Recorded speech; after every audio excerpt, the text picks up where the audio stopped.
άρχισε η οδύσσιά μου.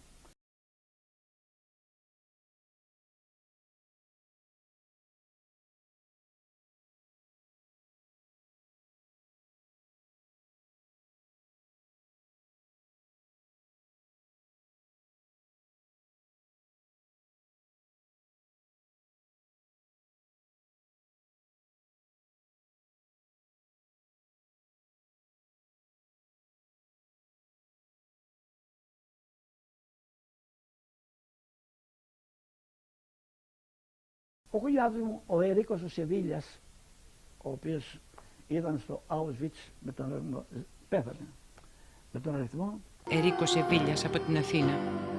Helen Greenbaum survived imprisonment in the Warsaw Ghetto, forced labor at a number of camps, including Majdanek and Ravensbrück, and a death march to Dachau, where she was finally liberated. They opened all the gates, and we started on all four, because they let us know that the soldiers are coming. And we went out to greet the American soldiers, and we dropped to their feet and we kissed their boots. Some of them that couldn't walk, they were just crawling. They picked up and carried them into the camps.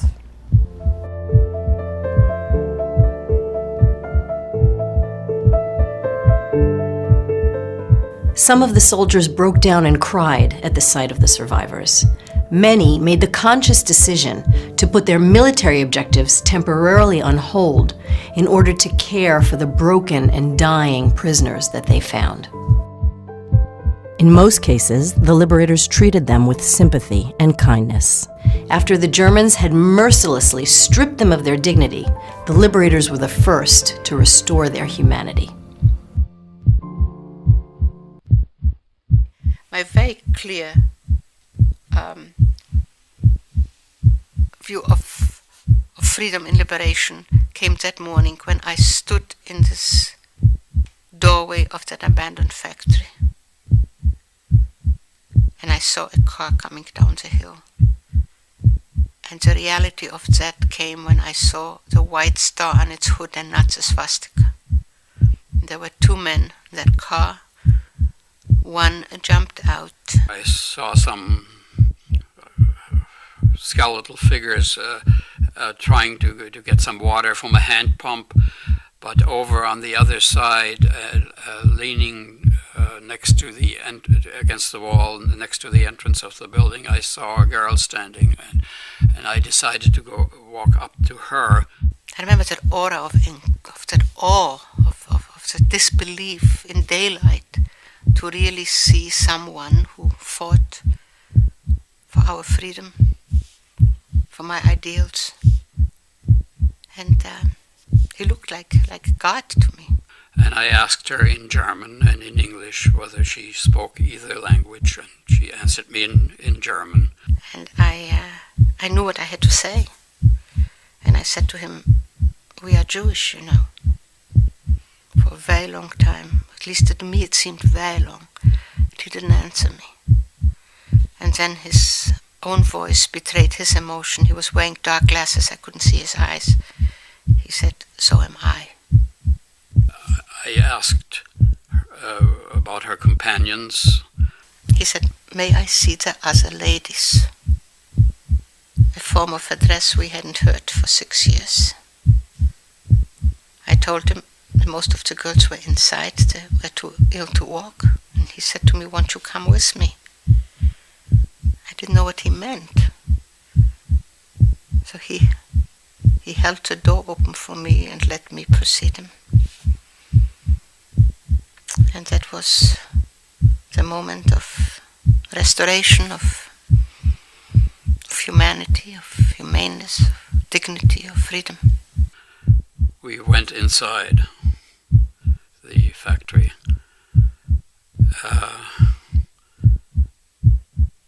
It was an indescribable scene. There were women scattered over the floor on scraps of straw, some of them quite obviously with a mark of death on their faces. I took him to see my friends. The girl who was my guide made sort of a sweeping gesture over this scene of devastation and said the following words: "Noble be man, merciful and good." And I could hardly believe that she was able to summon a poem by the German poet Goethe, which is called The Divine, at such a moment. And there was nothing that she could have said that would have underscored the grim irony of the situation better than what she did. And this first young American of Liberation Day is now my husband. He opened not only the door for me, but the door to my life and my future. Anton Mason was about 18 when he was liberated by American soldiers at Buchenwald. He had survived Auschwitz, where most of his family was murdered. I found out my father was dead, and I was truly at the end of my rope. I said, I don't know if I can go on. But there is something that's just impossible to explain. I just decided that I'm not going to give up. I'm going to try. And then, out of no place, on April 11th, the Americans arrived. I couldn't believe it. I couldn't believe it. I said, how is this possible?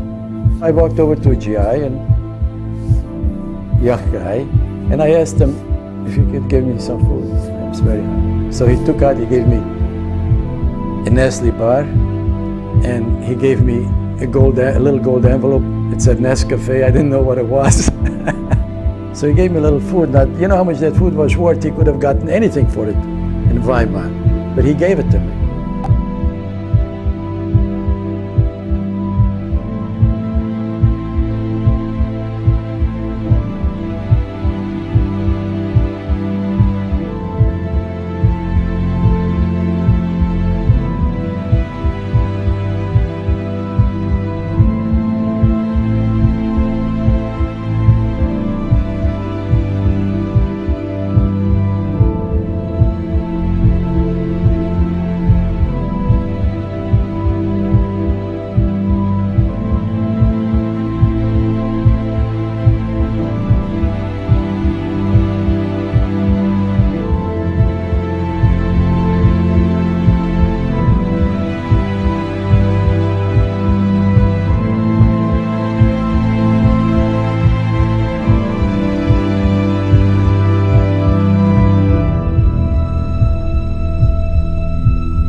lay half dead in the snow after a death march from Dachau. He remembers the unshaven, tired soldier who knelt down, gently touched him on the shoulder, and said, "You're free, boy. You're free now." Solly was surprised by the soldier's Japanese features. His liberator, Clarence Matsumura, was a member of a segregated regiment of Nisei soldiers, American children of Japanese immigrants. Clarence smiled at Solly, a smile that stayed with him ever since. Solly has called Clarence his angel. Ironically, African American GIs like Paul Parks and Leon Bass, and Japanese Americans like Clarence Matsumura, served in segregated units in the U.S. Army. They fought for freedom and democracy, despite facing discrimination at home and within the Army. Nisei soldiers celebrated the survivors' freedom, even though racial tension and fear during the war had caused many of their own families to be interned in camps in the U.S. For countless survivors of the Holocaust, that first contact with the liberators was the moment they began to feel safe after years of fear, loss, and rupture. But for many, liberation was the saddest moment of their lives. It was the moment they realized they were completely alone in the world. For many liberators, their first contact with the survivors was a powerful moment of insight. Trained to wage war, many chose to suspend their military missions for the humanitarian mission of giving care and respect to the survivors.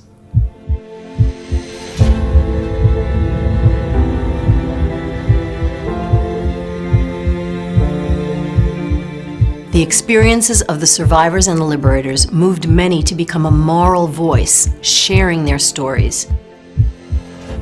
I've been trying to give testimony for a long time by just going around and speaking to people.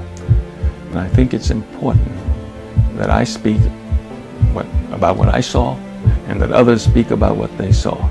Are we looking for credit? No. No one's looking for credit. No one wants a pat on the back. All we want to do is say, will this be prevented from happening again? That's the most basic thing.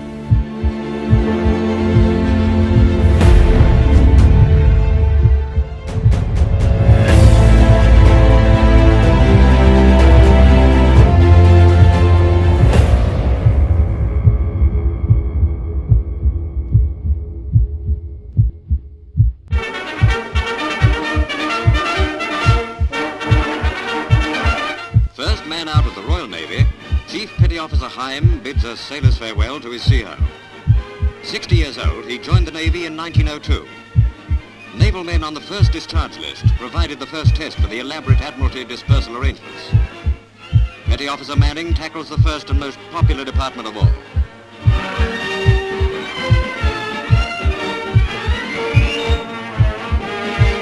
After pay, the next job is to choose a civvy suit and all the trimmings. The first since the war started.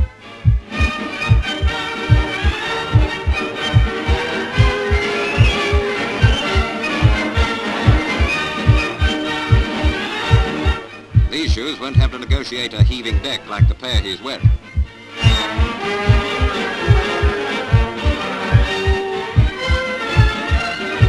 After years of a peaked cap and Navy uniform, it's hard to say if civvies look quite the thing. This selection wins approval, but what will the old woman say?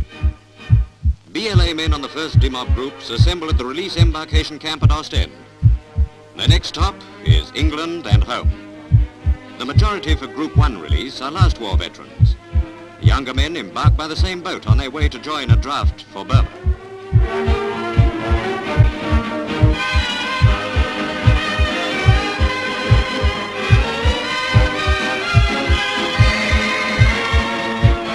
The Isle of Man mail steamer Ben McCree puts out of Ostend Harbour, first Blighty boat of the BLA. Back in England, these men will go through much the same demobbing process as their Air Force comrades. At the Demob Centre at Uxbridge, the first step is the record and release book. At each department, they tear off a page for records, pay, and all the rest, until you're left with the remainder. Certificate of service, conditions of release, identity card, and... Box shop, bag shop, cook 'em and book 'em. The routine visit to the man who says, cough. Yes, I suppose they've got to have a last look. There's There's more to come. Ministry of Health, Ministry of Labour, notification to records, but it's worth it.